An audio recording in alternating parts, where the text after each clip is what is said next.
which advance a project to the next stage, these are critical events which result in dramatic repricing of the company to reflect the better probabilities now of going all the way to the eventual outcome.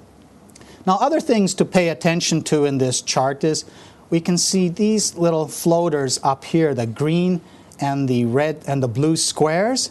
The green square is the Eleanor deposit that Virginia Gold found from scratch.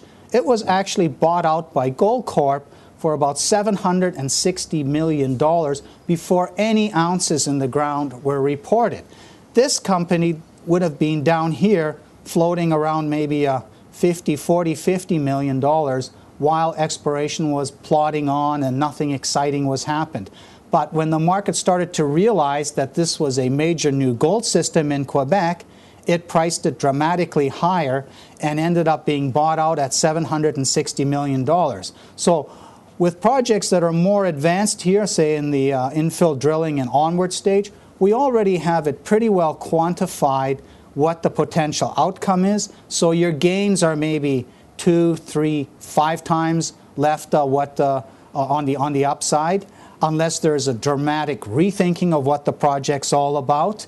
The biggest money to be made is during this earlier stage from grassroots targeting and discovery delineation, where we know very little about what the project will actually look like and where we crawl all over the information that comes out and do that footprint calculations, those back-of-the-napkin estimates and rock value calculations to see how is the potential target outcome taking shape. So, again, when exploration results come out, it's always an opportunity for the stock to be repriced. And the market always rethinks, is the target outcome still what we think it is? Has it shrunk or has it gone smaller? Is the project now at the point where it goes to the next stage in exploration cycle where we now know more and the probability of failure has declined? And as a result of this, what is the new fair speculative value? And in the current price, is the current price below that or above that? And that becomes the basis for the decision you make whether you buy, sell, or hold this stock.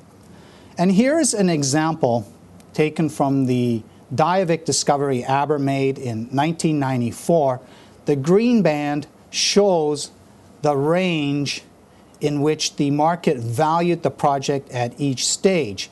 And you can say early on, down here when it started grassroots exploration, it had a value of only $8 million, which by the time they started having kimberlite targets had shot to up to $80 million. And when they started hitting kimberlites, it shot up dramatically. And when they started getting numbers, well, you can see it already had a $1.1 billion valuation during a fairly early stage in the exploration cycle.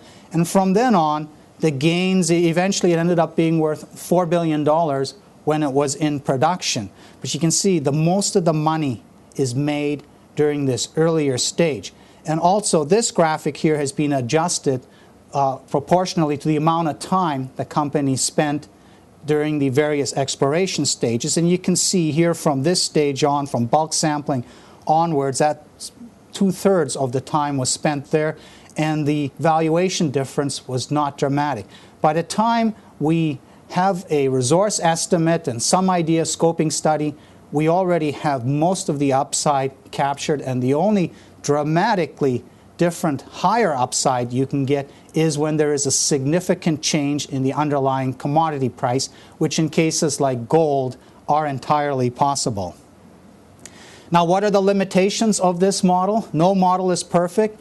There's always something wrong to it. So something to keep in mind is it assumes that only one project in a company's portfolio is going to go all the way. Given that most projects fail, this is a reasonable assumption, but this model discounts all the others the company may have in their incubator that they will push onto the stage when Plan A falls apart, and then Plan B becomes Plan A. It does not work if a company has several advanced projects that they are doing pre-feasibility on, because this is a single project model. And it doesn't really distinguish between projects where the company is funding everything, is partly carried, or is fully carried. And this relates back to that dilution risk that I pointed out afterwards. These are all adjustments that you have to make in applying this model. And finally, so far I've talked completely in absolute terms, looking in terms of absolute project fundamentals.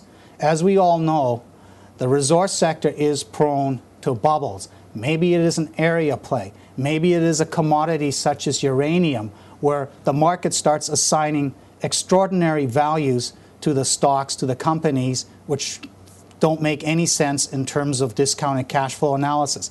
This model allows you to see that this is happening, and it allows you to identify comparative value, and what you're looking for is the least overpriced company in the game. And if you are still willing to play during a mania or bubble, the important thing is to keep in mind, if the bubble pops, it's game over, and all those valuations will sag dramatically, revert back to the mean, which is always defined by the discounted cash flow model. And just finally, exit strategies.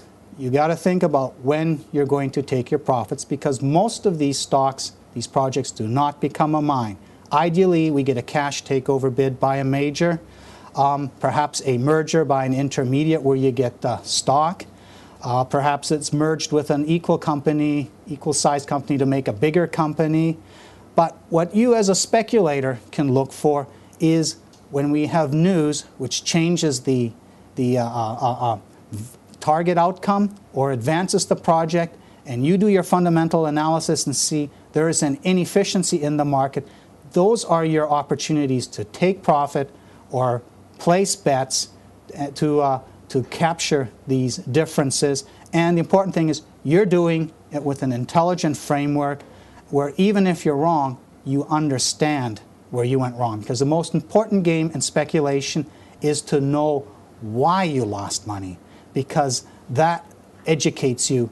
That's the biggest education you can achieve, is when you lose money, understanding why, because next time around you will incorporate whatever mistake you made, if it was a mistake, and not just that the cards came up the wrong way. Thank you. Thank you very much, Mr. Kaiser. This was a very informative lecture.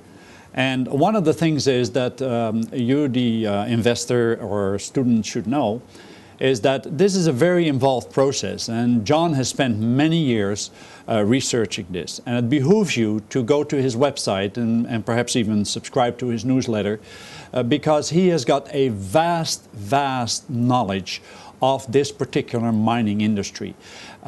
He is talking about the high risk, high reward situation, and the gambles.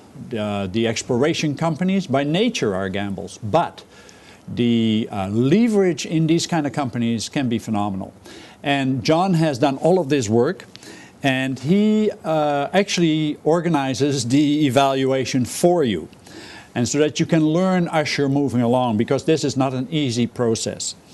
But you know, you can look at these items like outcome analysis and cash flow analysis and ore body arithmetic, net present value, and it's all there, you know, that John already has done. So if you would like to, go to John's website, learn more. If you would like a PowerPoint presentation of this particular presentation, the full presentation, because it's sometimes pretty hard to see on the small screen on the internet, but if you would like that particular presentation by John, please email us at Mining Interactive, and we will immediately send you the PowerPoint so that you can at leisure study it. So I would like to say for now, thank you very much for being here. Thank you very much for listening at this second lecture of Mining Interactive University, MIU. And as always, stay tuned for the next lecture. Bye for now.